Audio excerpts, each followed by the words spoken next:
Welcome to எடிஜெட் series. இன்னைக்கு பார்க்க போறது வந்து மர்ஜர். ஒரு best example is Ashok Leyland and Hinduja group. Ashok Leyland வந்து 1948ல ஸ்டார்ட் பண்ணாங்க. Domestic buses and trucks manufacture பண்ணாங்க. ஆனா நீங்க இன்னைக்கு பாத்தீங்க அப்படின்னா அவங்க வந்து ஒரு 50 countries they are exporting and they are now manufacturing global level trucks, buses, electronic vehicles, defense vehicles and hydrogen fuel vehicles. So how this is possible?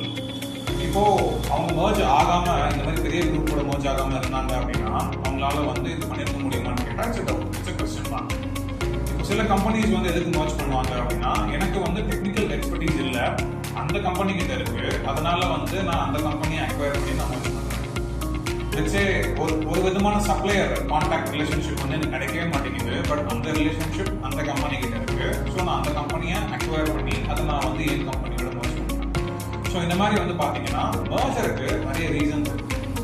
இப்போ அசோக் லேலண்ட் இவ்வளோ பண்ணதுக்கு ரீசன் வந்து அவங்க கிட்ட டெக்னிக்கல் கெப்பாசிட்டி ஈஸியா வந்து கெயின் பண்ண முடிஞ்சுது அண்ட் குளோபல் லெவல் கேபிட்டல் அவங்களால வந்து எடுக்க முடிஞ்சுது அண்ட் இந்தியா விட்டு முதல்ல ஈஸியா அவங்களால வந்து வெளியில போக முடியும். So all this is possible because of this.